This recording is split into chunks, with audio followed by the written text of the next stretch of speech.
Olá pessoal, sejam bem-vindos ao canal Josi e sua biblioteca. No vídeo de hoje eu vou mostrar para vocês quais foram todas as minhas leituras de 2025. Nesse ano eu consegui me organizar para ler 32 livros e eu quero compartilhar com vocês as minhas impressões sobre cada uma dessas obras. Se você gosta desse tipo de conteúdo, já aproveita para me contar aqui nos comentários quais livros você leu neste ano de 2025. Eu comecei o ano lendo um quadrinho. Eu confesso que eu não sou uma grande leitora de quadrinhos, mas eu fiquei bem interessada na premissa dessa história aqui. A Aimee de Jong é uma quadrinista e ela foi visitar em outubro de 2017 um campo de refugiados na ilha grega de Lesbos para fazer uma reportagem em quadrinhos sobre as condições de lá. E aqui ela retrata nesses quadrinhos as conversas que ela teve com as pessoas que estavam neste campo de refugiados, aguardando a definição da sua situação. Um outro livro que eu li esse ano foi do professor Clóvis de Barros Filho, de quem eu sou muito fã, Projeto de Vida. E aqui o professor faz algumas reflexões importantes, como o que significa existir no mundo para nós humanos, o que é preciso para definir propósitos de vida, como identificar os meios mais adequados para atingi-los. Então aqui ele faz uma reflexão para os jovens, principalmente aqueles que estão saindo do ensino médio e ainda não têm muita certeza de qual caminho seguir.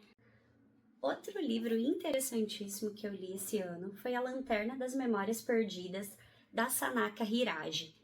Você já se perguntou o que acontece com a gente entre a vida e a morte? Pois bem, é isso que ela discute nesse livrinho. Aqui nós encontramos alguns personagens que logo após a sua morte se encontram com um funcionário de um estúdio fotográfico que pede para eles para que selecionem a quantidade de fotografias correspondentes ao seu tempo de vida na Terra. Então, por exemplo, a nossa primeira personagem é uma senhora de 92 anos. Ela precisa selecionar uma fotografia para cada ano de vida. E essas fotografias serão unidas num caleidoscópio que ela vai ver antes dela passar efetivamente para o próximo estágio, pós-morte. Quando ela está lá selecionando essas fotos, elas se deparam com uma foto mais apagada ou pouco legível. E esse funcionário propõe então que a pessoa selecione uma dessas fotos correspondentes a uma memória muito importante para que ela seja revivida. Então eles se transportam para algum lugar do passado, onde a pessoa tem a oportunidade de se observar vivendo aquele momento, e a partir daí despertam-se emoções que a pessoa compartilha com esse funcionário que a está acompanhando e ajudando-a a tirar essa foto novamente para que ela fique nítida e possa compor o caleidoscópio. Gosto muito desse tipo de reflexão e acredito que aqui a autora foi muito feliz na construção destes personagens. Então fica aqui minha indicação. Outra obra ali desse ano trata-se de Medo Imortal, a Academia Brasileira Sobrenatural de Letras. Aqui nós vamos encontrar autores brasileiros, como o próprio nome, como o próprio título sugere, tratando sobre temas que têm a ver com o sobrenatural. Eu confesso que eu não me conectei muito com a maioria dessas histórias, tinha uma expectativa muito maior em relação a essa obra, que não se concretizou, mas nem por isso os contos aqui são ruins, de forma alguma. Tem alguns interessantíssimos. Entre eles, Pai contra Mãe, do Machado de Assis, e o meu favorito, que é O Bebê de Tarlatana Rosa. A minha coletânea favorita de contos até agora é a que foi selecionada pelo Ítalo Morricone, os 100 melhores contos da literatura brasileira do século. Eu vou deixar a capa do livro aqui. Para mim é superior a esse aqui, mas nem por isso você deve deixar de ler para tirar as suas próprias conclusões. Se você já leu esse livro, me conta qual é o seu conto favorito. Nossa lista de leituras também teve literatura latino-americana, com esta obra do Gabriel Garcia Marques, chamada Crônica de uma Morte Anunciada, onde ele vai contar para nós o dia da morte do Santiago Nazar. Por isso é Crônica de uma Morte Anunciada. O que é legal nessa história é a forma como ele narra e a forma como os outros personagens interagem com o Santiago no dia da morte dele. Porque todo mundo desconfia ou sabe que o Santiago vai morrer, menos ele. Eu, particularmente, não consegui tirar os olhos desse livro do início ao fim. Um livro curtinho, são um pouco mais de 150 páginas, então se você está buscando algo relativamente rápido para fazer a leitura, fica aqui minha indicação para Crônica de uma Morte Anunciada. Outro livro que eu li esse ano foi Pablo Neruda, Uma Casa na Areia, que nós temos o próprio Neruda falando de alguns momentos que ele viveu em sua casa em Isla Negra, retomando algumas das memórias. O Neruda tem uma escrita muito cativante, eu gostei bastante de ler alguns dos textos presentes nesse livrinho aqui. Um dos meus livros favoritos do ano e um dos últimos lidos também, Misery, Louca Obsessão, onde nós temos a história do Paul Sheldon, que é um escritor muito famoso, que ao sofrer um acidente é encontrado pela sua fã número 1, que começa a cuidar dele. Obviamente que essa história não é uma história de amor, é uma história de terror e uma história que eu não vou cansar de recomendar. Inclusive fiz um vídeo aqui no canal onde eu falo um pouquinho mais sobre ela, vou deixar linkado aqui nos comentários para quem ainda não conferiu. Leiam Misery, Louca Obsessão. Mais um livro do King, Escuridão Total Sem Estrelas, o primeiro dele que eu li na vida, um livro com 4 contos que fizeram minha mente explodir, digamos assim. Eu fiquei com ressaca literária depois dele, foi difícil conseguir engatar outra leitura sem ficar pensando no que eu tinha lido aqui. Também tem um vídeo aqui no canal sobre ele, onde eu falo um pouquinho da minha impressão de cada um desses contos. Se você não conhece Escuridão Total Sem Estrelas, mais um livro super indicado, mais um livro da lista, desta vez poesia, Manuel de Barros, O Meu Quintal é Maior do que o Mundo. O Manuel de Barros é uma das vozes mais originais do nosso tempo e ele consegue despertar através dos seus poemas muitas sensações, trazendo a natureza, trazendo a condição humana. É uma obra muito original. Então, se você nunca leu nada do Manuel de Barros, leia, porque vale muito a pena conhecer esse poeta matogrossense tão importante para a nossa literatura. Outro livro da lista, Patti Smith, com o seu Só Garotos. Patti Smith é uma cantora e poeta norte-americana. Teve um envolvimento amoroso, mas sobretudo de amizade com o fotógrafo Robert Mapplethorpe, a quem ela prometeu escrever um livro antes da sua morte. E ela cumpriu neste livro repleto de momentos emocionantes da história dos dois, onde eles eram muito jovens e ainda estavam em busca dos seus sonhos, buscando se destacar na Nova York entre as décadas de 1960 e 1970.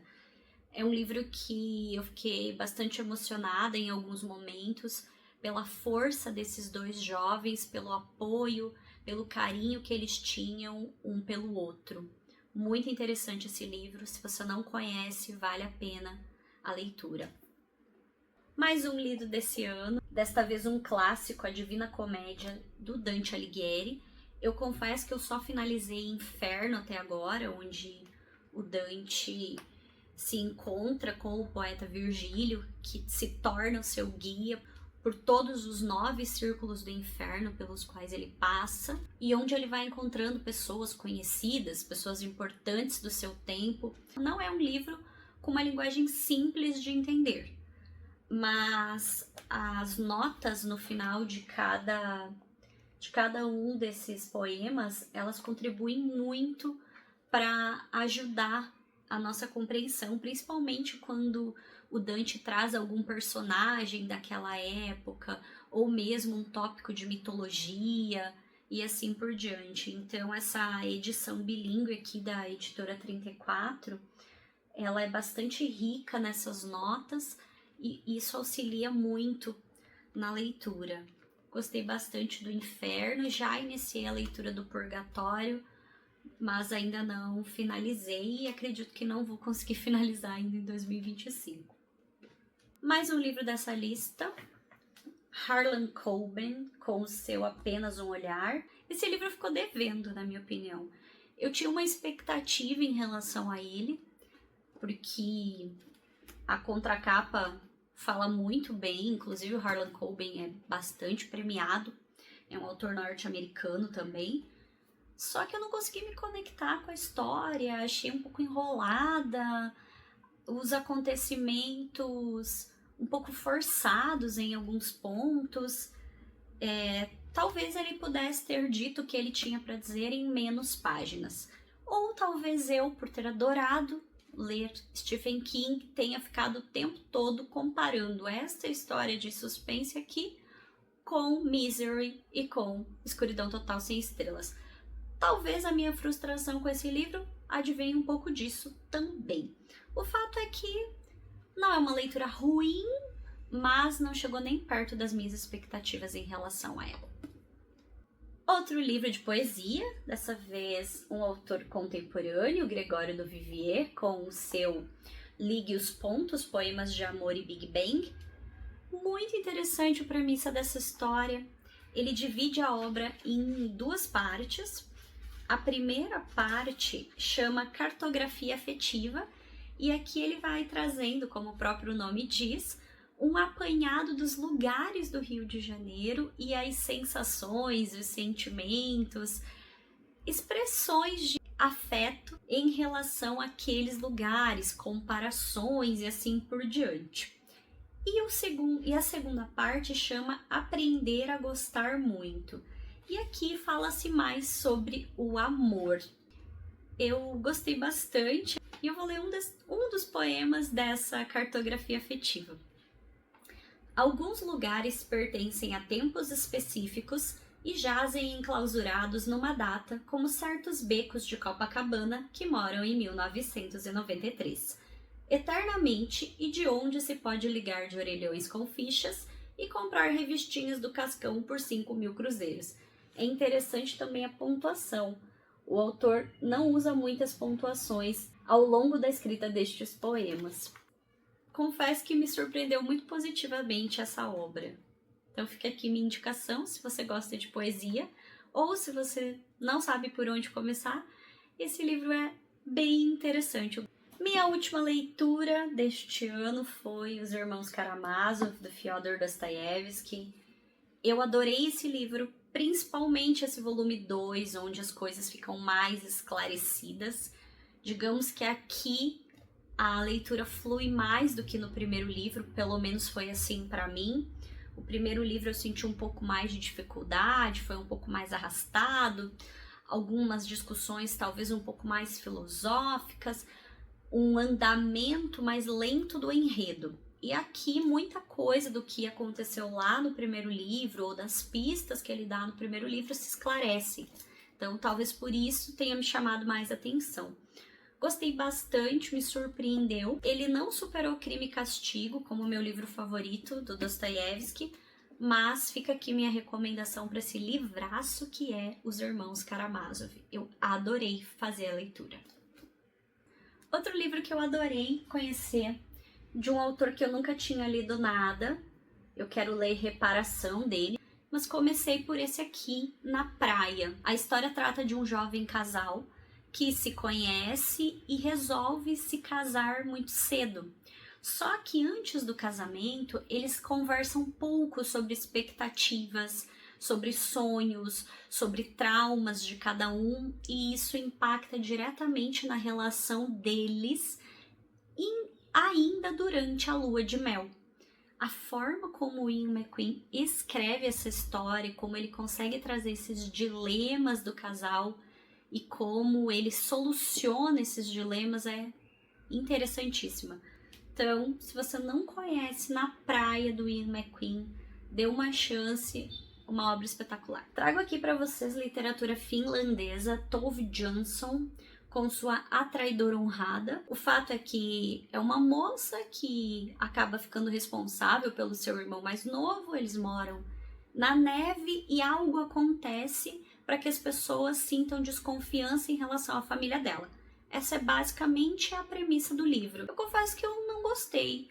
Talvez tenha me fugido algum detalhe que eu não tenha entendido, e por isso a sensação de que a autora não explicou o título tenha sido tão forte para mim. O fato é que eu li A Traidora Honrada esse ano. Um livro que eu amei ler, que eu demorei bastante para conseguir encaixar no meu cronograma de leitura. Vocês podem entender por quê, né? São mais de 800 páginas, então não foi uma leitura rápida, eu levei bastante tempo lendo essa obra, mas não é por causa da escrita, pelo contrário. A escrita do Tolstói, ela é muito fluida, a história é muito interessante. Aqui a gente vai conhecer a Anna Karenina, que é a personagem central, e junto com ela, como um personagem igualmente importante, nós temos o Lievin. Cada um deles tem um relacionamento amoroso, opiniões sobre o seu tempo e faz algumas escolhas. As escolhas do Lievin acabam sendo um pouco melhores do que as escolhas da Anna. O fato é que a obra é excelente. A gente fica sabendo muito sobre o período em que o Tolstói escreveu a obra. Enquanto ele conta a história da Anna e do Lievin, ele traz também as principais discussões políticas, econômicas e filosóficas da Rússia da época em que ele vivia. É uma obra fenomenal. Também fiz algumas leituras em e-book, entre elas Sono, do Haruki Murakami. A história trata de uma mulher que em um determinado dia perde o sono. E a partir daí, passa muitos e muitos dias sem dormir. E vai contando para nós como que está sendo esse processo, o que ela faz nesses períodos que ela não dorme, o que acontece com ela, se ela se sente produtiva, se ela não se sente. E ela também não fala isso para ninguém por um certo medo de julgamento. Para mim, não foi a melhor do Haruki Murakami que eu já li. Mas, como eu comentei, a premissa é interessante, vale a pena dar uma chance se você nunca leu esse conto ou se você se interessa por esse tema da insônia. Mais um e-book lido esse ano, Na Colônia Penal, do Franz Kafka. A história conta basicamente um episódio onde um observador externo visita uma colônia penal. E o que ele encontra ali? Ele encontra um funcionário responsável por manipular uma máquina de tortura, que podemos dizer que era o antigo jeito de se fazer as coisas. Esse funcionário, ele tenta convencer esse observador externo de que o jeito que eles fazem as coisas, que eles resolvem, no caso, colocando essas pessoas condenadas na máquina de tortura, é o jeito certo, é o jeito que sempre funcionou. E esse observador será responsável por dar o feedback, por dizer depois as suas impressões para o novo chefe. Porque o novo chefe vem com ideias novas, ele está desconfiado desse jeito antigo de se fazer as coisas, desse jeito que sempre foi feito. Então é uma história muito interessante que traz, como as obras do Kafka costumam trazer, esse pezinho no direito, essas reflexões tão necessárias em relação ao como fazer justiça. Interessantíssimo. Se você não conhece, dê uma chance. Outro e-book lido esse ano é do tema Direito e Literatura, organizado pelo Fábio P. Seixeira.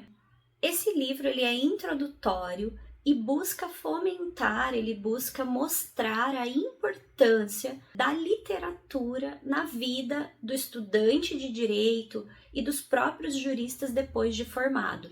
Ele vai trazer, ele vai debater alguns temas como o poder persuasivo da literatura, o valor da literatura na formação moral do jurista e a função social dos direitos autorais. São alguns dos temas debatidos, mas, sobretudo, o que o livro quer, acima de tudo, é justamente mostrar a importância desse contato com a literatura, na leitura de contos, de romance, de poesia, enfim, desde o início da graduação e que isso se perpetue pelo resto da vida, por toda a carreira, jurídica da pessoa. Em suma, a obra traz as reflexões de que a literatura tem muito a contribuir para a área do direito.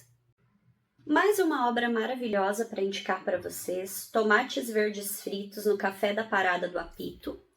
Aqui nós temos uma história que oscila entre os anos 1930 e 1980, e isso acontece por meio das memórias da senhora Threadgood. Então aqui nós temos um encontro entre duas mulheres, uma octogenária, que é a senhora Threadgood, que vive numa casa de repouso, e a Evelyn, que é uma mulher que está infeliz no casamento, que perdeu sua identidade, que está passando por um momento depressivo. Quando ela encontra a senhora Threadgood e esta senhora começa a narrar todos os percalços que a sua família passou, todo o cenário vivido no estado do Alabama, que é onde essa história se passa, tudo que eles enfrentaram em relação ao combate ao racismo, em relação à escassez econômica que o estado passava, todas as questões sociais, políticas, morais que eram muito evidentes à época que esta família enfrentou. Aqui nós temos personagens fantásticas nas memórias da senhora Threadgood, como por exemplo a Edie e a Ruth, que são mulheres que inovaram naquele período, que lutaram pelos seus sonhos, entre eles o café da Parada do Apito, e elas conseguem despertar na Evelyn uma reflexão sobre a própria vida dela e como ela precisa tomar uma atitude se ela quer se reencontrar como mulher, se ela quer sair desse período de depressão. É uma história emocionante. Em suma, é interessantíssimo. Se você não conhece, dê uma chance para essa obra. É um livro muito interessante, inclusive para quem quer começar o hábito da leitura, porque ele é escrito assim, em formato de crônicas. Cada crônica tem poucas páginas, então é fácil para você adaptar no seu tempo livre. Leiam Tomates Verdes Fritos e depois voltem aqui nos comentários para me dizer se vocês gostaram, se valeu a pena essa indicação. Mais um livro lido esse ano, Se Adaptar, da Clara Dupont-Monod. Aqui nós vamos encontrar a história de uma família, um pai, uma mãe e 4 filhos. Um desses filhos é tido aqui na história como o inadaptado, porque é uma criança que nasceu com deficiência, que toda a sua vida ela passa deitada, ela só mexe os olhos, ela só move os olhos. E a partir disso, nós temos o relacionamento dos 3 outros irmãos com este menino tido como inadaptado. Como eles constroem um laço, quem é o mais próximo, quem é aquele que rejeita, quem é aquele que vive à sombra dessas memórias, enfim. E tudo isso é narrado para nós a partir do que as pedras do muro da casa da família observam. Então, as narradoras dessa história são as pedras do muro. Elas são as responsáveis por observar tudo o que acontece nessa família e contar para nós. E aqui eu quero ler um trechinho para vocês do que diz no finalzinho da contracapa. Um livro magnífico e luminoso sobre o laço infinito entre irmãos e a inesgotável capacidade humana de se adaptar. Mais um livro lido neste ano, James Baldwin, o primeiro dele que eu li, Proclamem nas Montanhas. Aqui nós temos a história do John Grimes, um jovem que no seu aniversário de 14 anos começa a se questionar sobre a realidade que ele vive, sobre o que esperam dele no futuro, sobre o que ele realmente quer em relação àquilo que a família espera que ele faça. O que é importante falar aqui também? Que a família do John é uma das muitas que imigraram do sul dos Estados Unidos para o Harlem, em Nova York, em busca de uma vida melhor. Só que o que eles encontraram lá não foi o cenário que eles esperavam. É um livro muito interessante, Proclamem nas Montanhas, do James Baldwin. Mais um livro interessantíssimo, Etzelandergast, do Jacob Wasserman. Aqui nós temos uma narrativa que acompanha alguns anos da vida do Etzel, que é um personagem central na trilogia, que inicia com o processo Maurícios. Esse é o segundo livro. Aqui nós vamos acompanhar os conflitos, os desentendimentos, a busca pela própria identidade, as ações desse jovem que é muito inteligente e que em muitos momentos da vida se sente perdido. Em quais figuras ele busca esse amparo que ele precisa para continuar se desenvolvendo?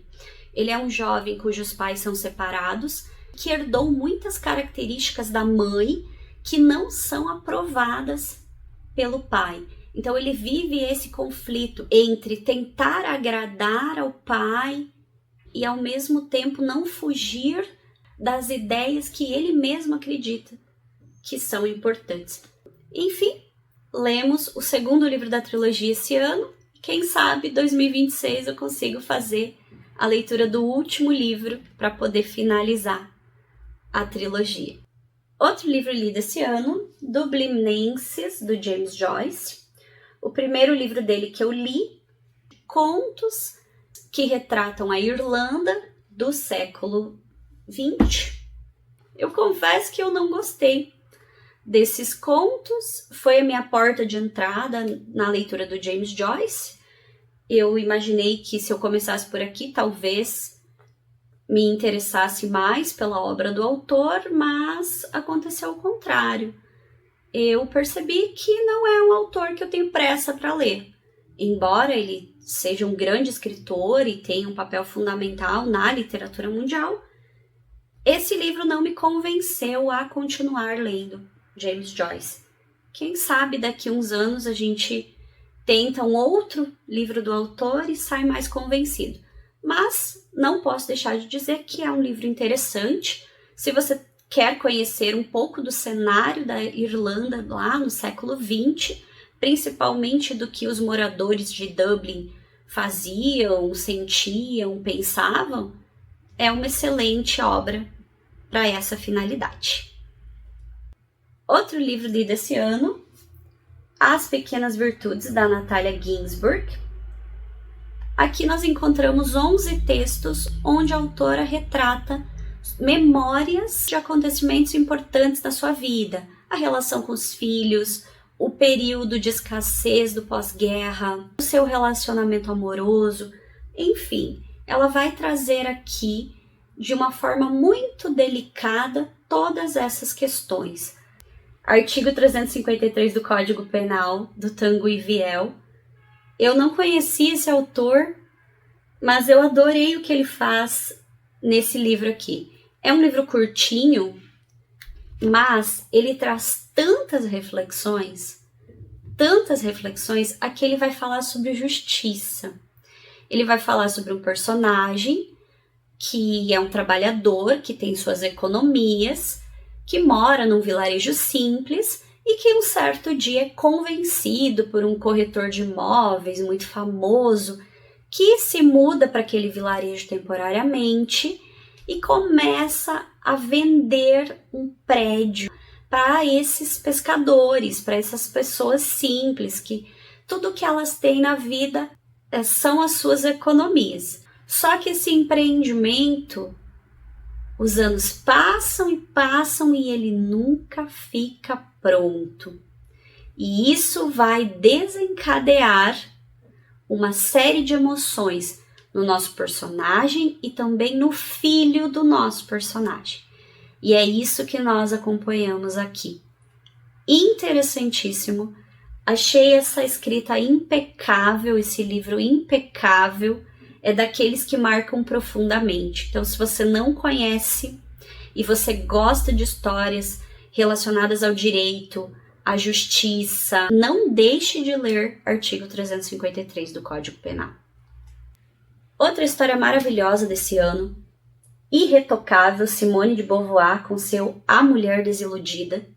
Aqui ela vai trazer 3 textos para falar de 3 mulheres em contextos diferentes. E todas essas histórias vão tratar da identidade feminina, de como essas mulheres se sentem em relação à sociedade, em relação à família, em relação ao seu papel, enfim. A escrita da Simone é fantástica. Essa mulher consegue colocar em palavras aquilo que a gente sente em muitos momentos da vida como mulher e que nem sempre nós conseguimos retratar. Ela faz um trabalho fantástico, fenomenal. Se você quer refletir sobre o papel da mulher, leia esse livro. E lembre-se, a angústia neste livro é crescente. É como se você estivesse subindo uma escada. Pelo menos para mim foi assim. O primeiro conto é um pouco menos angustiante, o segundo um pouco mais, e o terceiro eu não consegui ler de uma vez só. Eu precisei parar de tão incômodo que foi para mim. Mas é um livro absolutamente necessário. Por fim, mas não menos importante, minha tetralogia favorita da vida, O Cemitério dos Livros Esquecidos, do Carlos Ruiz Zafón, onde a gente acompanha a história do pai e do filho, donos de uma livraria, e nós acompanhamos toda a trajetória desses dois e de todas as pessoas que se relacionam com eles ao longo desses 4 livros. É uma história fantástica, o trabalho que o Carlos Ruiz Zafón faz aqui é incrível, e a história ela começa no aniversário de 11 anos do menino, do Daniel, e o Daniel é levado pelo pai para um lugar que é muito significativo para o pai, que nada mais é do que uma espécie de biblioteca escondida onde as pessoas preservam livros. E ao chegar nesse espaço, o Daniel ele se depara com um determinado livro que ele pode escolher e levar consigo para salvar. E a partir disso, a narrativa começa a se desenrolar, porque o Daniel, ele lê o livro e ele fica absolutamente encantado com a história do Julian, que é o escritor, e ele quer ler mais livros do Julian, porém ele não encontra, então ele começa a investigar, só que essas investigações, elas levam por um caminho sombrio, e a partir daí nós temos as histórias todas se imbricando, a do Daniel com a do Julian, com a do Fermín que aparece depois. O Fermín Romero de Torres, para mim, é um dos melhores personagens de toda a literatura. É fantástica a construção desse personagem. Mas enfim, se você ficou curioso, essa é só a pontinha de toda a narrativa. Espero que eu tenha te convencido só com essa pequena parte a ler esses livros, porque realmente não há arrependimento após a leitura dessas obras. Eu vou ficando por aqui. Me conta nos comentários se você já leu algum desses livros, se você, assim como eu, não conhecia algum destes autores. Espero que, de alguma forma, eu tenha te convencido a retomar o hábito da leitura ou a iniciá-lo. E espero ver vocês muito no próximo ano. Um grande abraço e até o próximo vídeo.